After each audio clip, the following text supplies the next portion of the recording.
What's up, VC? There's a little guitar for you guys. It could have been a little choppy, but all the notes you get for free. My stuff's just like a car wreck of all them. I'm so excited now that I played for the VC. Alright. My playing is a combination of all my records, basically. So, I haven't even gotten to it. I love country music. It's like my favorite guitar playing right now for the last decade has just been like chicken picking stuff. Chet Atkins is like just the god. I have some secret players I don't even talk about. And eventually I might. But like Danny Gatton, come on now. Freaking godfather. He actually, Larry Hosford, who's a country singer in my hometown, who actually like won a Grammy. So I have a, it took me a second. But anyways, Danny Gatton played for him. And I had heard this, and I was like, I don't believe that. He had told a mutual friend. He was like, yeah, Danny Gatton was my guitar player. And I'm like, no, come on now. Well, I get the book on Danny Gatton, and we talked about it. Talked about how he came to play for Larry Hosford. And if they were going to go on tour with George Harrison from the Beatles. Hopefully I'm getting his name right. And the tour fell apart right before the tour was going to start. So the band so Larry Hosford had already flew all these session members, one of them being Danny Gatton, built the band. They'd been rehearsing, getting ready for the tour, and so it didn't happen. So Danny Gatton was trapped like in my hometown area because he didn't have enough money just to buy a plane ticket to fly back to DC. So anyways, that's just one, I can go on forever about weird stuff like this just because I love music and I've been fortunate enough to be around a lot of weird things that, like, just magically weird how it happens. So anyways, got to meet like almost every one of my favorite guitar players. Most of them. Like Albert Lee, he's a chicken picking guy. He played on some Claptons. I got to meet him, I think, on his 70th birthday. And I got to watch him play, and it was just a truly magical experience. So anyways, but I also, probably the biggest genre I have, even though I have a lot of genres, blues. Blues is my biggest genre I have. And I love, it's just, that was because that's probably, I always end up just like gravitating towards blues, even though I love everything else. But like, even if I don't listen to blues for a little while, I'm always playing blues. But when it's finally ready to hear it, like you really like you, I'm not talking going long periods out here, and it just depends. Depends how you're feeling. So I thought let's talk about some blues. So some blues albums that I think are mentionable, worth mentioning, and worth trying to have. Alive and Cool. Albert Collins, Kevin said he doesn't like it. I'm trying not to do that anymore. I don't know if I was flipping up. All right, Alive and Cool, Albert Collins. Just look at that album cover. Come on, that is. And again, I told you there was this local record store. She would give me records for like half the price that the owner would tag them at. So I got this for a really good deal. It's in good condition. It's on Red Lightning record label.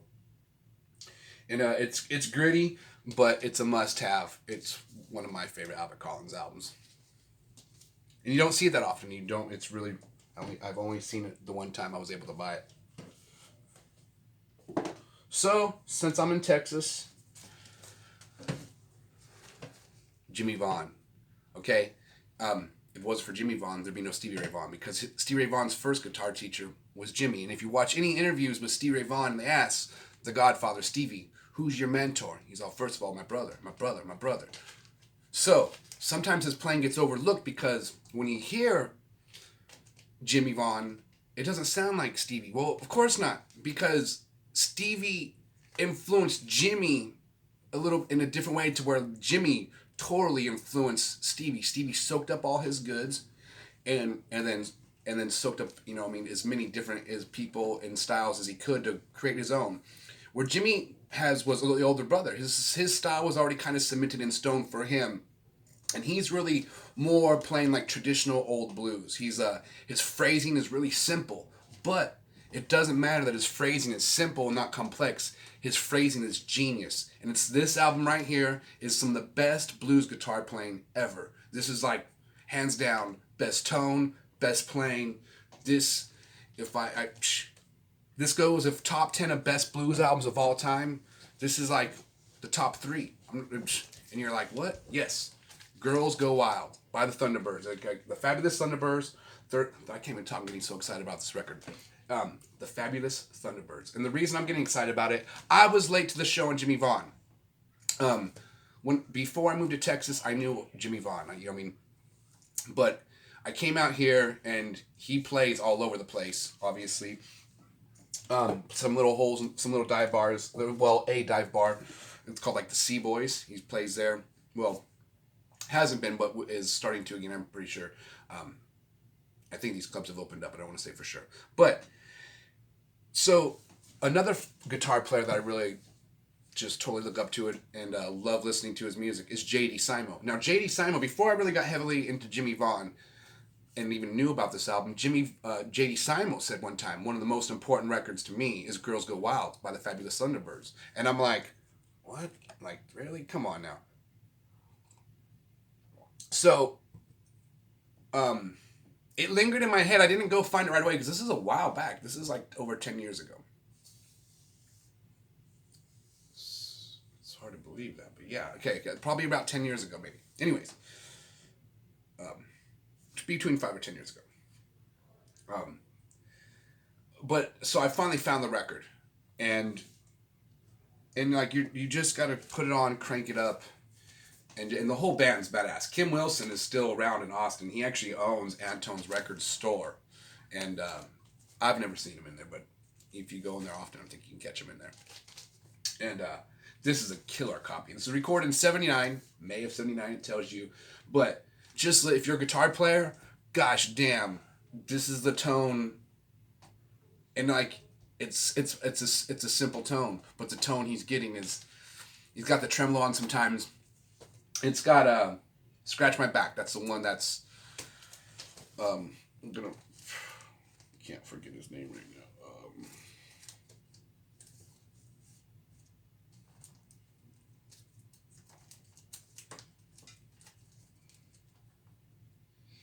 Anyways, I'm gonna I'll remember it here in a little bit. Scratch My Back. Okay, now that's just gonna drive me crazy. Okay, hold on. I know I have the record. I haven't listened to it in a hot minute.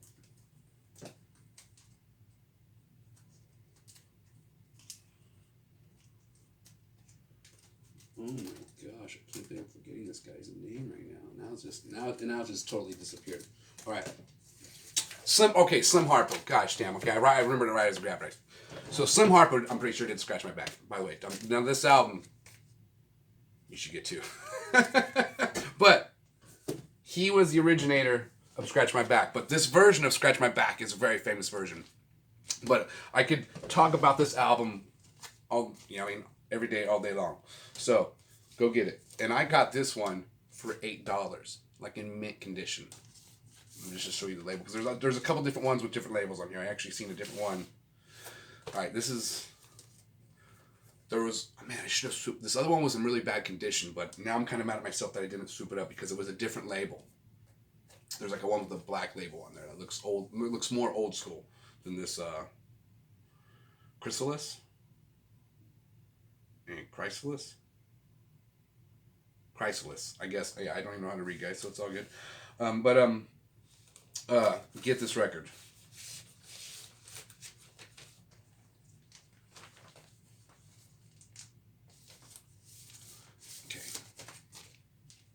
So, I've showed you 2 so far. Let's go this one. Muddy Waters, live. And it's live at Kelly's, I believe. Yes, Mr. Kelly's. Muddy Waters. Now, I got this album back in the day for only $12, $12.89. Really good deal. I think it's on a Chess label. I think this one's worth some. I'm pretty sure it's probably worth more than $30 now. But if you see this one, like obviously you're probably gonna grab Muddy Waters, but no. I think you should be in search of this one. You definitely be on the lookout if you don't have this one. This is like the recording quality and the way he was playing. And I got this album a long time ago when I was really young, and I was like, you know what? I think someone else brought this up, and I was like, I have that in my collection. I pulled it out and listened to it again. Fell in love with it more than I did when I think I first got it, because I just didn't realize how much my little brain and the knowledge I had, it was like, oh, it's Muddy Waters, it's good. But no, this is phenomenal good. It just hits me hard now. Gosh. I guess that's what happens. For me, like, the more you listen and the more as a player, the more you play, the more your knowledge grows. These dudes, you don't catch up to them, and that's a good thing. But anytime you think you're climbing the ladder, which is a good thing, you should always be trying to, if it's fun, to try to learn more on your instrument. But I'll re-listen to something later on after I feel like I'm, getting some more knowledge, and dude, they've gotten better. They literally keep getting better, and that's what that's like the magical shit I love. I've heard some people say, oh, Jimi Hendrix, he's kind of sloppy or something. I'm like, are you fucking kidding me? And if you think that, it's fine. You know what I mean? But the more, every time I hear Jimi Hendrix, he just gets better. And I know, and that just goes with every musician that I enjoy listening to. They all just get better. So, ramble on. All right. I think I got 2 more to show you guys. Now, this is one, Earl Hooker. 2 Bugs and a Roach. Oh, and the other day I was saying Apollonia. That's Apollonia 6. I realized I was missing that, but Apollonia. My brain just jumps around everywhere. I'm sorry about that. I'm talking fast. I'm excited. Earl Hooker. Everybody talks about John Lee Hooker, which, yeah. I'm almost...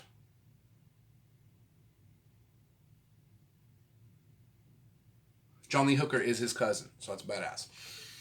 Now, both legends, but I hadn't heard of Earl Hooker, again, shout out to JD Simo. He is the one who turned me on to this a while back, and I was at that store where I got that NoFX. This is what I bought that day, and I didn't pick up that NoFX because I got this, and I think it's Johnny Copeland. Anyways, which I have to pull out Johnny Copeland. Phenomenal record. He does slide in standard tuning, so he was kind of ahead of his time, and he's just, it's gritty. I love that cover of him with that guitar right there, and this album is gritty. It's super good. It's got tons of feeling. This is a reissue I found. It's Arhoolie Records. It's got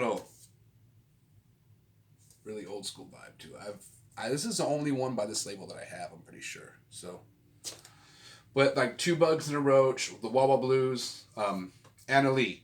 That's a song that you might have heard already. And this reissue came on really thick. Like this is like an old school case, so this company did a good job on the reissue. The picture is really good quality on the cover. But yeah, if you see an original, if you could find an original of this, that would be awesome. But even the reissue is really good. So, and then I would think I would end on something new, kind of somewhat newer. And this one's not just pure blues, but it's Marcus King, his solo album, El Dorado. Now, this one's a sleeper.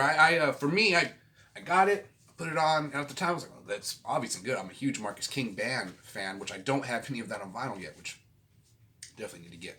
But this came out at my local store, so I swooped up because I got to even see him at South by Southwest once at a small little, tiny little hole in the wall place. And with Lucas Nelson, The Promise of the Real. So I got this, and it's by Dan Auerbach from the Black Keys, and it's produced by Dan Auerbach. It's mixed by Alan Parker and Dan Auerbach. It recorded and mixed at Easy Eye Sound, Nashville, Tennessee. So they say that guy from the Black Keys that he does all analog.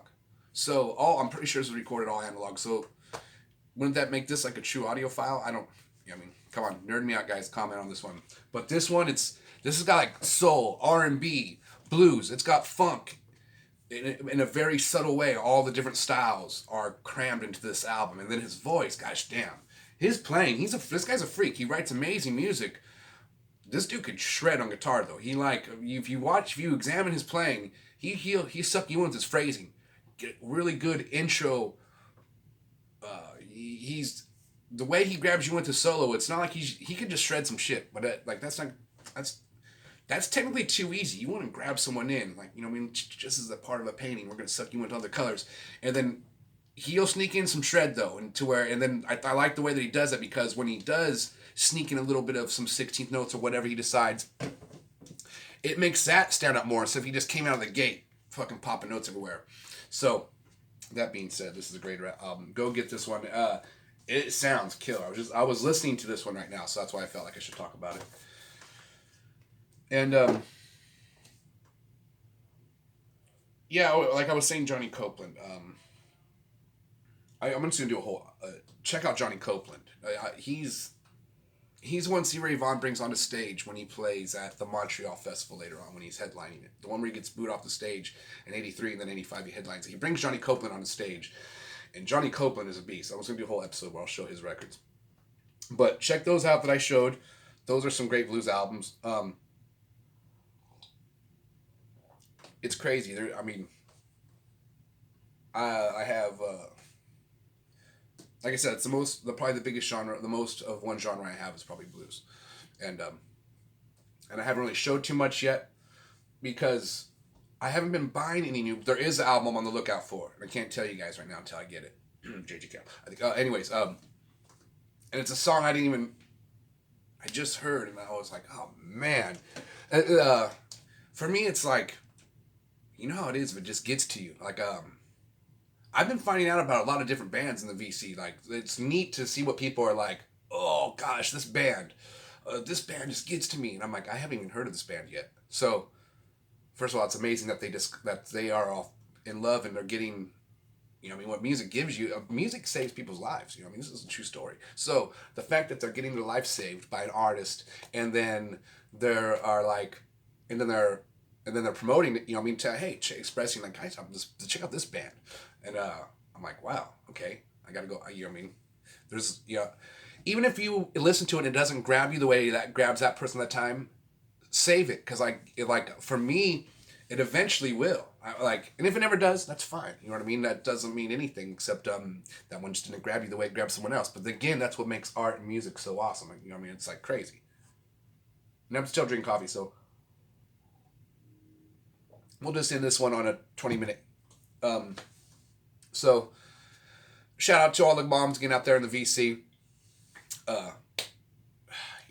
Sometimes. I was actually thinking about it. When you were a kid, it's almost Your moms do so much, and it's like seeing a concert. When you see Rush, you just see Rush perform, and you're expected Rush to perform, but you don't realize behind the stage, there's all these people that are fucking sacrificing their time, their life, and everything to make sure the show goes on. I feel like that's what your mom is like the one behind the curtains doing all this stuff that you don't ever see sometimes because it's your mom. And then once you do see it, you know, you almost get used to it and expect it, and don't ever take it for granted all the stuff your moms do because they are backstage fucking making sure the concert goes on. The only reason the concert looks good is because you're your mom. So remember that. Shout out to you guys. Stay positive. Play lots of vinyl. I've been watching these episodes of other people, the crate diggers. Dude, people are talking about having like 40,000 records. I don't have that many. Okay, that's insane. So anyways, that's a whole other thing. So later, guys. I'll see you next time, and like and subscribe. Bye.